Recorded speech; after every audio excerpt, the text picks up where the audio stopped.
crackhead. Big up to beautiful patron Patrick Layton for giving me this idea. Oh, wow. Hey, guys, y'all ready to party? Yeah. I could literally say anti-Semitic shit. I could say anti-Semitic things. Oh my God, what is wrong with you, man? I don't know what it is, but he certainly needs to fix it ASAP. Rocky. Before we get started, let's go over tonight's rules. Nah, no one cares. No one cares. I could say anti-Semitic things. No. God. Both of these candidates have agreed to the rule that I could literally say anti-Semitic shit. That's right, guys. Today we'll be looking at a highly anticipated debate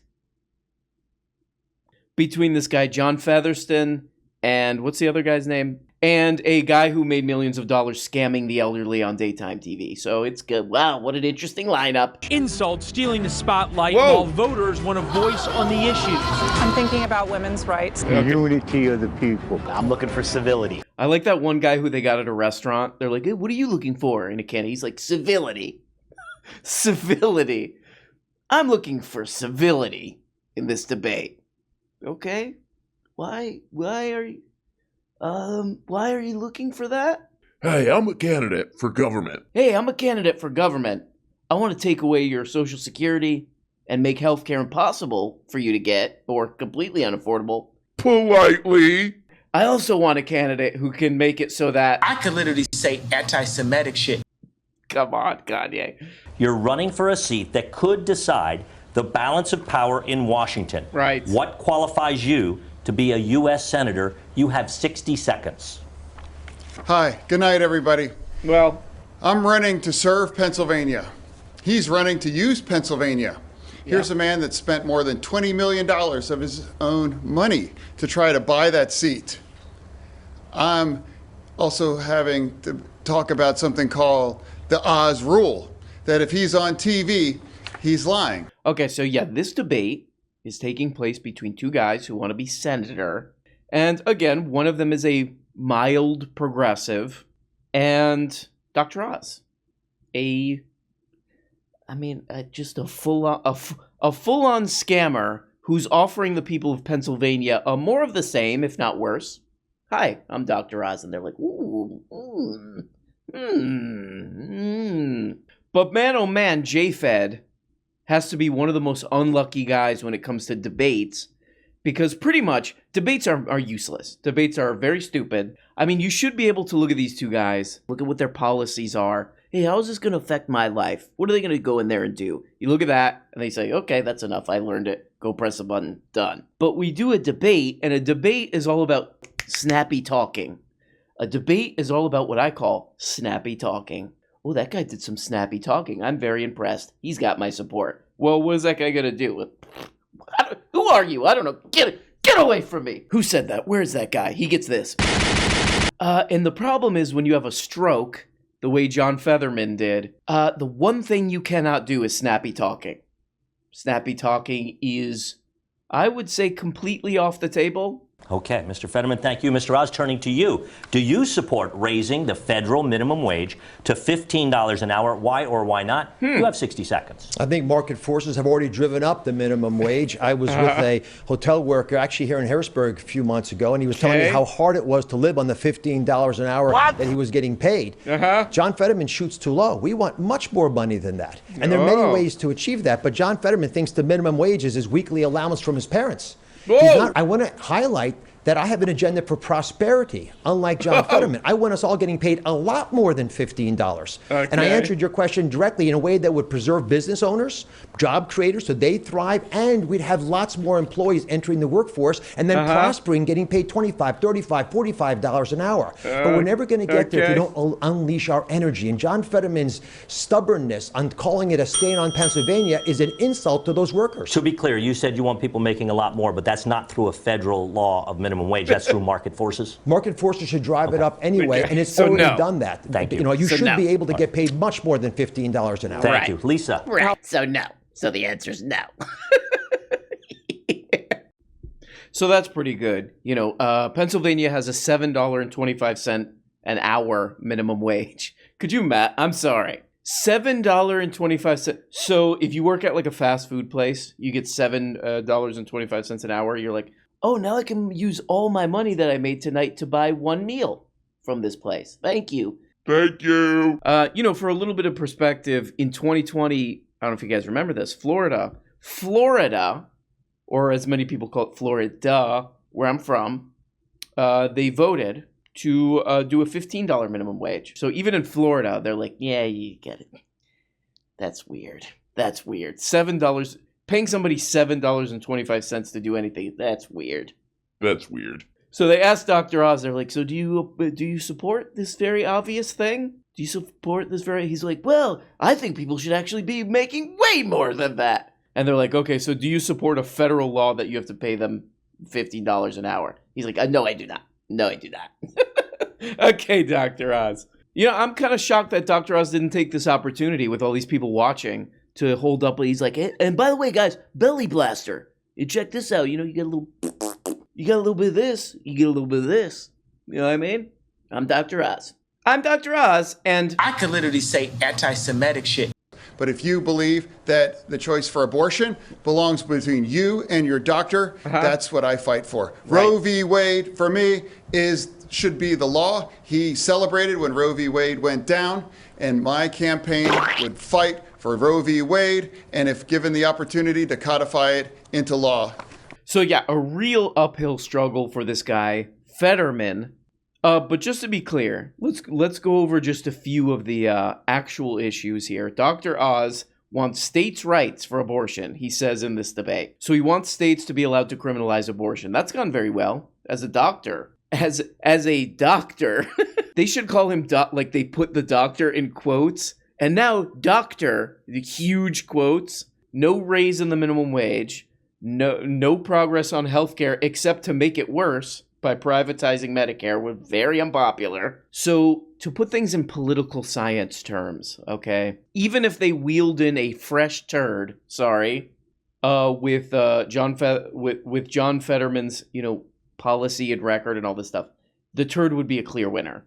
So, guys. So I obviously have a lot of faith in the brilliance of the American people. They're going to see through this stuff. They're going to be like, okay, guy had a stroke. He's having a hard time talking. But yeah, no, I'm not going to let somebody privatize Medicare. Yeah. And if I work at KFC, I would like to make enough money to not die here in Pennsylvania. That would be nice. Considering all our manufacturing is a bye-bye. Yeah, and forced births seems a little bit weird to me. So, yeah, the guy had a stroke, but it is an obvious one.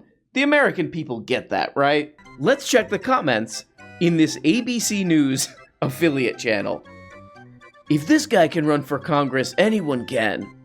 I don't trust Fetterman driving to the debate, let alone be a senator. Okay. I'm a Pennsylvania voter, and if Fetterman wins, I'm leaving, LOL. Poor guy should just be relaxing, and his wife is worse. For not taking him down. So his wife is even worse than him. Oh, man. The moderators deserve an Emmy for not cracking up. 267 likes, 18 replies. Really? Somebody has a stroke and your instinct is to laugh at them? Oh, America. America, an open-air daycare. That's what our new slogan should be. Or, there's another slogan we should have, which is, I could say anti-Semitic things. That's in the Bible. So there's the mainstream media. Okay, ABC, NBC, BBC, all this crap. New York Times. And this channel is what we call side stream media. Sewage runoff media, many call it, not me. So I'm very interested. What does the mainstream media have to say? So let's check out CNN. There was a lot that happened tonight. We've been waiting for this debate. It's been, will they debate? Will they not debate? Now it's here. And the question was, how would he perform given the stroke that he experienced back in May? Right. He actually addressed it off the top. That's on YouTube. Let's play it. Okay. And let's also talk about the elephant in the room. I had a stroke. He's never let me forget that. Yeah. And I might miss some words. It's pretty good, debate, actually, to do this. Push two words Bye-bye. together, but it knocked me down, but I'm going to keep coming back up. I am the every person. One, was that effective to you? I mean, that wasn't the moment people were talking about him struggling, frankly. We'll show those in a minute. But the idea of talking about it in that context, you were waiting for this debate. Was that persuasive to you as a way to set the stage? No, it really wasn't. I mean, I thought somebody should have invoked the mercy rule about 20 minutes into the debate. Fetterman, in my view, I don't know if it was the stroke or if he's just a lousy debater or if he doesn't understand the issues. He was flustered, he was confused.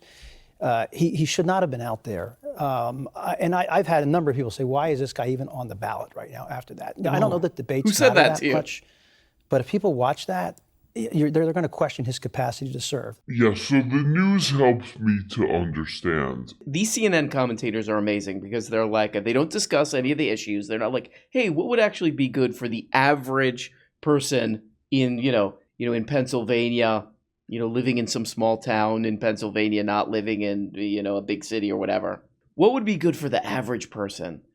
Not discussed at all. What they do discuss is, and why they think one guy should not even be on the ballot is, one guy was more good entertaining on TV. I think this really adds up because if you live in some small town in Pennsylvania, you're over 60 and you need like a hip replacement or something, and now you can't get that because then now there's some weird Republican crap where it's like, you have to jump through 20 hoops and you have to pay now also, and you can't afford it. And then now you just can't walk. I think that what you will do is you will be like, well, the guy we elected was way better on TV. He had better stage presence. Thank God that we made the right choice. Thanks, CNN, for the help. Oh, also, I think I forgot to mention this. Dr. Oz is against the student loan forgiveness thing. Pay students who didn't pay their loans back. Basically, what John Fetterman and Joe Biden are arguing for is for plumbers who didn't go to college and couldn't, for a bunch of reasons, afford it, to pay the bills of lawyers who went to graduate school and haven't paid their debt back. Extremely popular, helped mostly low-income people. To pay the bills of lawyers who went to graduate school and haven't paid their debt back. Dr. Oz is against that. We look at these disastrous actual ideas that Dr. Oz has rattling around in that brain of his. And this guy's like, man, that guy was just really embarrassing on TV. So that's what we should make decisions. I mean, I almost feel like these people are doing this to their viewers. That they do this thing. They're doing this thing. Oh, look, that's your nose. But I've never been concerned that he has a grasp on the policy issues, even if I disagree with his policies. This was a candidate where I was genuinely unclear if he understood how to address crime, how to address the economy and inflation. Right. Yeah, I mean, for them to just get on here and say, yeah, this guy can't really talk very well, that's totally fine. I'd be down with that. This guy can't talk really well, but Dr. Oz is a lunatic. Yeah. He's a great man. Dr. Oz, I've known him a long time. Do we love President Trump, Pennsylvania? Yeah! Also, I could say anti-Semitic things. I mean, this is pretty weird because usually CNN tries to do the thing where they're like, hey, we got one guy who says one thing and the other guy gives another side, and that's fair. With this little wrap-up of the Dr. Oz thing, they were just like, this guy sounds bad. He's going to lose and shouldn't even be there. Oh, you know where I got to go for commentary on this? My man! The great political mind of Tim Pool. Tim Pool with his famous quote. I could say anti-Semitic things.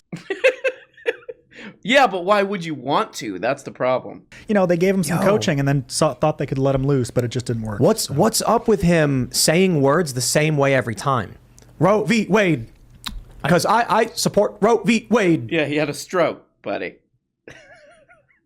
He had a stroke, dude. I mean...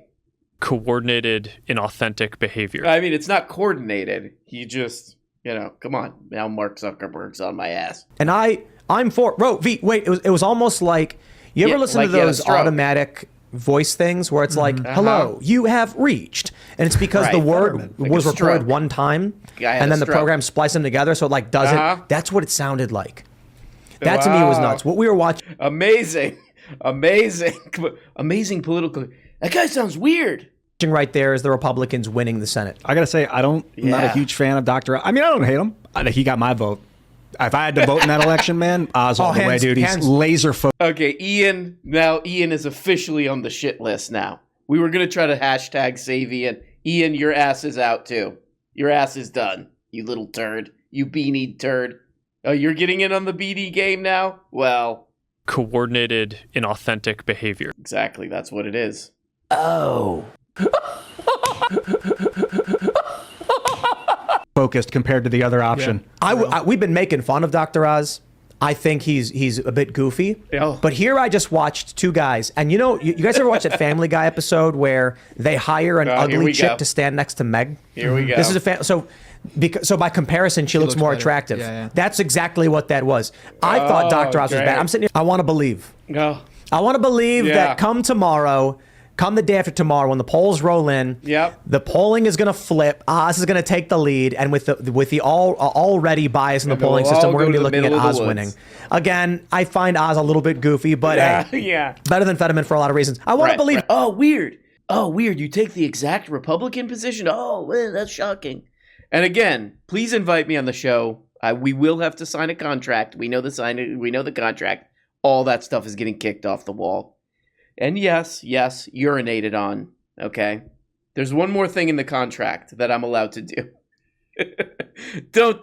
Can you control yourself? Don't do it. I could literally say anti-Semitic shit. I could say anti-Semitic things. That'll be in the contract. Fetterman should not be here. I mean, look, imagine he's in the Senate, and he's standing next to McConnell or somebody, and they quickly come up and say, John, you got to understand what we're pushing this bill because it matters the most that we get inflation down right now. So we got to cut spending here, we got to cut spending here. We're going to look at a 2.3% increase. You need to get on board with this. I'm not going to ask you twice. And John goes, what? He's going to be a terror to work with. I would hate to be his staff. You know, we've made fun of Tim Pool so much on this channel, and at this point, we really have to say congratulations. Congratulations. It really is like a little kid winning the lottery. I mean, that really is what like a child thinks of politics. Hey, there's people in the Senate, and they're like, go, come on, we'll go this, we'll do this, we'll sign this, we'll do... That's literally like what a 13-year-old thinks goes on in like the Senate. What if Mitch McConnell breakdances up? And he's like, hey, have you heard Mitch? This is. I mean, really, honestly, congratulations to Tim Pool for fooling 250,000 people. And he probably made, what, 10 grand on this stream? Congratulations for convincing them that you're an adult. That's actually, it's pretty good. He's going to be a terror to work with. I would hate to be a staffer. Do you think that when they're debating and negotiating in on Senate floor, they're going to be having a big machine so that when someone walks up to him personally and says, "I need you to back me on this one," a Democrat even, Democrats need to consider this for themselves. A Democrat's going to walk up and say, "John, vote yes. We need to get this bill." Like the funniest thing about this is the average age in the Senate is coffin. Like it's all hearing aids and ointment and yeah. So this is the exact same thing that CNN was doing. It looks like where it's like, hey, where's we need an opening to not support the actual guy who's closer to a populist. Oh man, he's got a disability, bro. He's got a disability. Can't do it. Can't do it. Gotta vote for the TV scammer. Gotta vote for the MAGA TV scammer. Because the other he's got a disability, bro. You can't. They'll come up to him. They'll be, Senate, government, bills, and Senate, let's go. Hey, the West Wing, chugga chugga doodah. Funny money boo-bah. Well, guys, if you want to learn more about these exciting issues, there's a place you can go to check it out. You go in the middle of the woods. I could say anti-Semitic things. Yeah, but if you want to, you should go. You go in the middle of the woods. Well, guys, thanks so much for watching. On a positive note, okay, it's a little bit discouraging that America's a little bit, but, guys, on a positive note, things are getting a little scary. They're getting a little weird. Things are getting a little weird in my neighborhood. Goblins, Pokemon, all of this stuff. And we gotta be careful out there, because they will get you. Hope you guys are having a good week. We're getting closer. We're getting closer. You know what I mean? Soon we'll be looking at the week and saying bye-bye. But we still got a couple days, okay? You know who knows about it? CK Louis. So hope you guys are having a good one. Thanks for watching. Love you so much. And bye-bye.